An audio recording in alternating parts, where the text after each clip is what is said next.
Do you want to get discovered?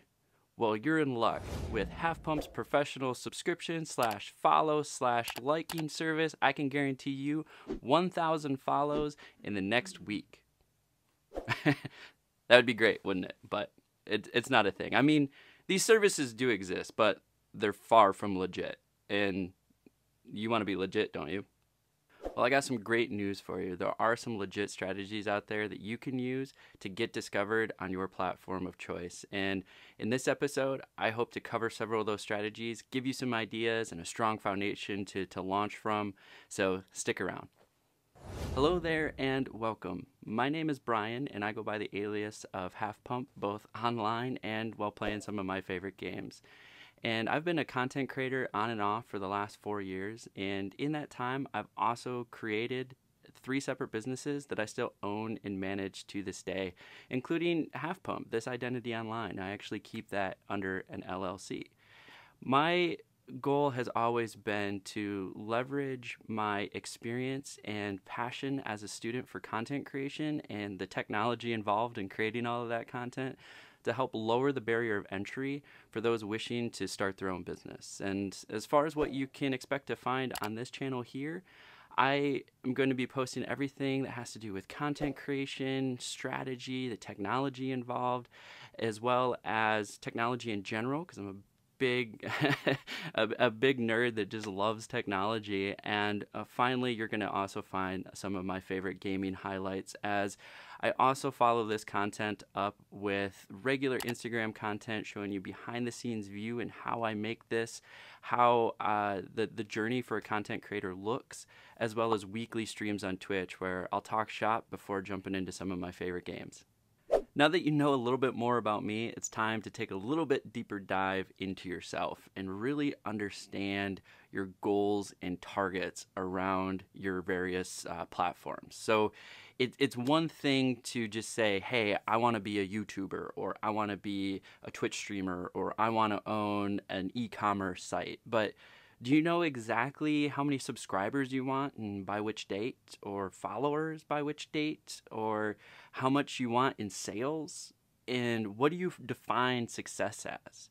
And I think a lot of people get really excited about the idea of being a content creator or a business owner, but haven't really set goals for themselves and where they want to go. So keeping all of that in mind, let's talk a little bit more about strategy.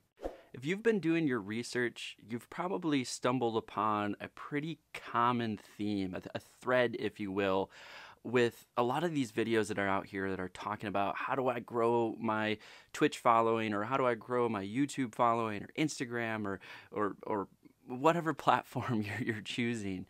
And the answer tends to be the same, is leverage discoverable platforms and drive traffic to your platform of choice.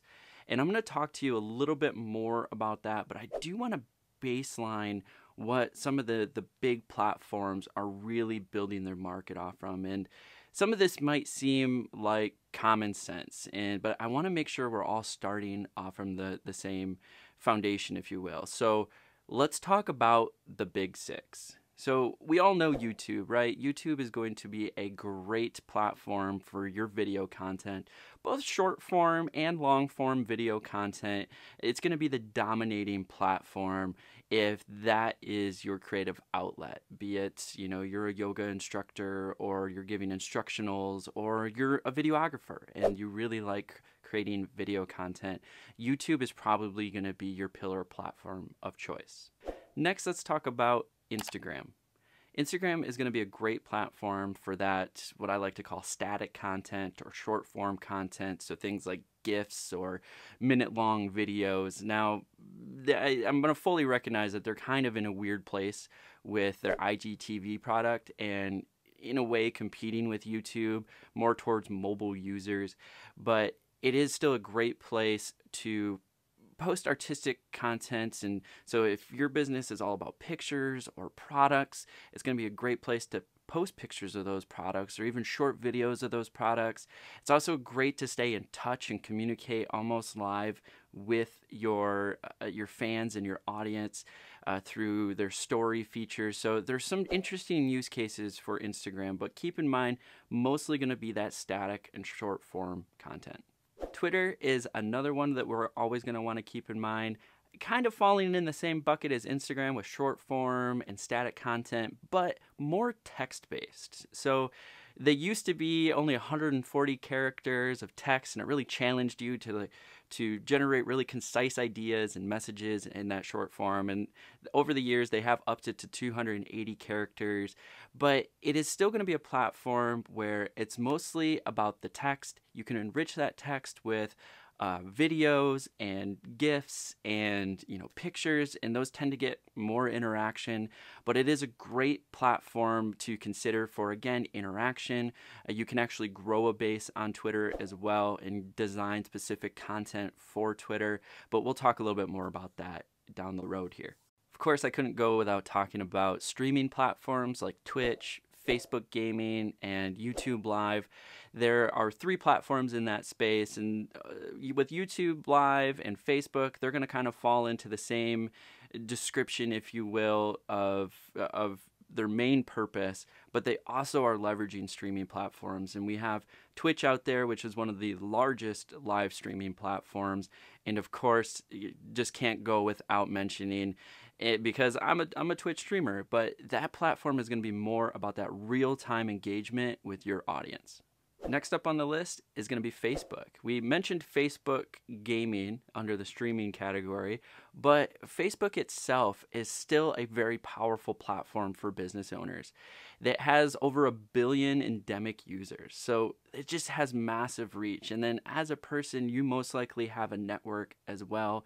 And combine that with their feed and their algorithm, they're going to be a great platform to post more local content that can spiral to a very large reach. But it is a great platform for communicating with your local city or state, and it has a couple great features, not only with business spaces, but personal spaces and even live streaming platforms as well. And finally, one that you're probably not thinking of, but you definitely should be thinking of, and that's LinkedIn. Now, LinkedIn doesn't have as many users as like YouTube or Facebook with their over 1 billion user reach, but last I looked, it's about over 300 million users, and they are starting to deploy a more aggressive algorithm in their approach, which is allowing for really high engagement levels and reach of content. Even content you wouldn't normally think to put out there, like video content, static content, or even short form content like GIFs or those shorter videos. And it's really proving to be a powerful platform, especially if you're going to be talking about business, finances, or marketing strategies. So really you want to keep LinkedIn on your radar as well, but just understand it is a business platform. So keep that in mind. You're not going to post those bikini photos out on LinkedIn and expect, the sort of reaction that you would on like an Instagram or a Twitter. It is meant more for that business strategic conversation. Outside of the big 6, there are several other platforms to consider for your business model, like blogs if you're more of a long form writer, podcast if you're more into interviews or audio only experiences. E-commerce sites like Shopify are another way to present your products, or even Etsy is another way to present your products in an e-commerce platform. So there are several other platforms outside of what I'm calling the big 6 that can help you extend your reach and discoverability, but they do tend to take a little bit more work with SEO and have less of a reach than the big 6 platforms. Now, keeping those platforms in mind, there are several different strategies for posting content. You're really going to want to cater to your platform. However, there are ways to optimize your workflow. So there's kind of 2 approaches. One I'm going to call the Gary Vee approach, and the other one is, I would say, just the more traditional, high effort, high quality approach to creating content. And if you're not familiar with the Gary Vee approach, he became somewhat viral for this recently for his 64 pieces of content. And essentially, the idea with that is to create content on one platform and then edit it slightly to distribute to multiple platforms. And I agree with it in some ways and fashions. I think it was a really great article to give you ideas on how to optimize content creation in general, but I don't think this sort of shotgun approach is the best approach for every business and every strategy. And I don't think it was ever meant to be, but I do want to get that out there. Some people have started to think that it was meant to be that way, and in reality, I feel like it was more just to generate ideas. And for instance, I actually use a similar approach when posting my go live announcements. I will create a quick Instagram story and put some overlays on there, download that story, and then post that on Twitter. And then simultaneously leveraging the functions built into Instagram, I am posting it over on my Facebook. So essentially, I'm creating 3 pieces of content with one short video. And there's other ways to do this as well. If you're a streamer, you can take that highlights and post that on Twitter or on your Instagram. Or if you had a very engaging conversation in a live stream, you could then cut that portion out and put it out onto YouTube. And the same thing can be said for any of these platforms. However you want to mix and match and circle the cups, if you will. Say I have a great Twitter post. Well, I could actually screen cap that and put that over on Instagram or my Facebook or even LinkedIn. Or say I had a great interview with somebody in my podcast. Same thing. I could record that podcast and now also post it to YouTube. So there is a bunch of different ways that you can mix and match and put content as it's intended to be on various platforms. And what you're going to quickly realize in the truth of this matter is it truly isn't just the Gary Vee approach or this high quality, high effort approach. The reality kind of falls somewhere in the middle. And you're going to want to keep that in mind. You're going to really want to focus on what a platform is trying to do and make content that it's actual quality content for that platform. So you don't want to try to jam a round peg in a square hole on this. You really want to make sure it makes sense for that given platform, but feel free to optimize how you post and cross post where it makes sense or edit slightly so it makes sense for that specific platform and can gain the sort of engagement. And this brings up some really interesting ideas too around how you can create call to actions on various platforms depending on what your platform of choice is. Now, the next point I'm looking to make here is once you've understood your platform of choice, so if you're trying to be a YouTuber or a streamer or an Instagram influencer, or maybe you're trying to increase your clout in a various industry, then you can do that, but you have to pick the right platform for it. So if you're more business oriented, maybe LinkedIn and podcasts are going to be sort of your pillar platforms. But then you can leverage things like Twitter, Instagram, and YouTube to drive traffic to those various platforms and thus increase engagement based on those targets you set for yourself earlier. So I hope you're kind of seeing what I'm talking about with leveraging various platform strengths and their ability to increase your discoverability and drive traffic to your platform of choice. So let's talk a little bit about what that looks like for me. So for me, I have decided that my 2 platforms of choice, or my 2 pillar platforms, if you will, are going to be YouTube and Twitch. And so what I do is I create original content like this on YouTube, and I post that out and have call to actions throughout my videos or at the end of my videos, and let people know, hey, I'm a Twitch streamer. If you want to talk about this stuff live, come check me out on Twitch. And I'm leveraging the fact that YouTube is really great at discoverability. And then I can also take portions of these YouTube videos, post them in short form on Instagram or in their complete form on Facebook and LinkedIn. And again, it's maybe same concept as Instagram, but now over on Twitter. Take a portion of that video, post it up on Twitter, edit it to fit onto Twitter and Instagram.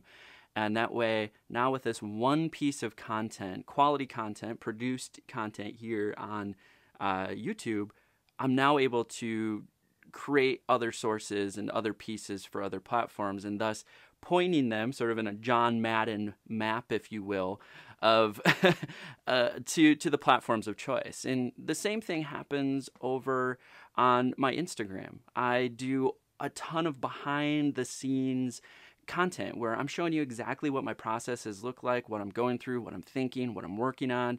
And then I put call to actions in there as well. I'm like, hey, if you want to chat about this stuff live, again, go check me out on Twitch or go check out my YouTube videos where I do a deeper dive. And with that behind the scene sort of content, you get to see like what it is I'm working on, but you don't get to see the finished product. So hopefully that's driving interest to go see the YouTube video. And then I'm starting to deploy some techniques on LinkedIn as well, where all of these videos are very business oriented. So I can actually put those out there on LinkedIn as a source for people to, review and watch, and hopefully lower that barrier of entry into business ownership, which is the whole goal of this series.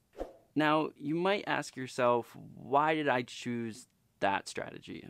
Well, to be honest with you, everybody's strategy is going to be a little different based on their goals, be it what is their platform of choice, what is their pillar platform of choice. What sort of goals or targets did they set for themselves? Are they monetary goals? Are they reach and engagement goals? Are they a community goal that they've set for themselves? So once you've kind of identified all of those pieces, you can start making a plan based on the strengths of various platforms. So again, with a little research, you can quickly find out some of the best platforms for discoverability are going to be YouTube, LinkedIn, and Instagram are in the top 3 for discoverability. And even though YouTube has over 1 billion users, they have the magic algorithm, always suggesting videos that you should watch. We've all been caught in that YouTube rabbit hole, right, where it pulls you to the next video. So it's a great platform for discoverability and something I really wanted to make sure was in my model, but also something that just for me personally is something I always wanted to do. I always wanted to build my YouTube channel, and hence it's a pillar content that actually helps feed the other pillar platform that I have, which is Twitch. I love the community interaction. I love playing video games. I love hanging out and just chatting and talking about the industry and content creation strategy and technology, and then sharing some of my favorite games with people. So I wanted that 2-pillar model. And now I can leverage all the other platforms for their strengths to try to drive traffic to those, but still creating quality content designed for those platforms as well. And that's just my personal strategy. And I encourage you to ask yourself where you're trying to create growth and what platforms are going to be the best at driving traffic to those. Where's there going to be the most crossover for your audience? And understanding your audience is also a key point of this that you need to keep in mind, is who are you trying to entertain, if you will? Who are you trying to grasp with your content, right? Are you trying to grasp business owners or gamers or users of technologies or just cell phone nerds or, clothing nerds, whatever it might be? You're going to want to keep in mind who your audience is while creating your message on various platforms. It might seem like all the platforms out there are great for discoverability, but there's one that isn't. And it's one of the ones that people will probably come to this channel the most to try to get ideas for, and that's going to be Twitch. Twitch is actually terrible for discovery. You have a better opportunity for growing a community on Facebook gaming or even YouTube Live, but Twitch is known for gaming and interacting in a live fashion with their community, yet they are the worst at getting discovered. So I wanted to put this caveat in there that if you are looking to grow your Twitch as one of your pillar content, you must, without a doubt, have a consistent and quality presence on other platforms, preferably something like YouTube or like Instagram. And if, you know, depending on your reach or your interest, it could be other things too, like podcasts or blogs, but you do need something else to drive traffic to Twitch. It is the absolute worst of the bunch at getting discovered. So just keep that in mind. I wanted to throw this caveat in there. Lastly, considering podcasts and blogs and e-commerce sites, those are going to be more in your traditional marketing sense. So you're going to want to consider things like SEO and maybe even other ad generating tasks. So like using Instagram ads or Facebook ads or even Google ads to drive traffic to your podcast or to your e-commerce website or your blog. And that's more of the traditional marketing approach, and it's still really valuable. And it's something that I personally do for one of my businesses is run ads, and they can be very expensive. There are some that are considered best bang for your buck, but do keep that in mind. You're going to really want to optimize the SEO of your podcasts and your blogs and your e-commerce site if you're trying to drive traffic to products that you're selling or your podcast that you're putting out weekly. And of course, there are different things you can do, for instance, with podcasts. Again, recording those podcasts and having that out on a YouTube page and making a call to the fact that, hey, this comes out a week earlier if you catch it in the audio version, or things like that. And you can drive traffic to your podcast from various other sources as well. Same thing goes for blogs, leveraging Twitter or Instagram in chopping up that content and say, hey, here's an interesting blurb. And you can actually take a screenshot or a link to it on Twitter or a screenshot for Instagram that talks about what was in that blog. So hopefully with this video, I've been able to get the creative juices flowing as to some various ideas that you can leverage highly discoverable platforms to drive traffic to maybe less discoverable platforms, but the ones that are most meaningful to you based on what they're good at. And with that, there's no easy button here. There's only optimizing your strategy and executing. I really appreciate you checking out this video. If you would like to talk more about marketing or getting discovered, I stream every Sunday, Tuesday, and Thursday at 7 p.m. Eastern. I fill the content in between with my Instagram, where I show you all the behind the scenes, what I'm thinking, what I'm doing. And then, of course, I'm keeping that conversation alive on Twitter. So go check out my social media platforms to stay engaged with me. And if you like this video, consider hitting that subscribe button and check out the playlist.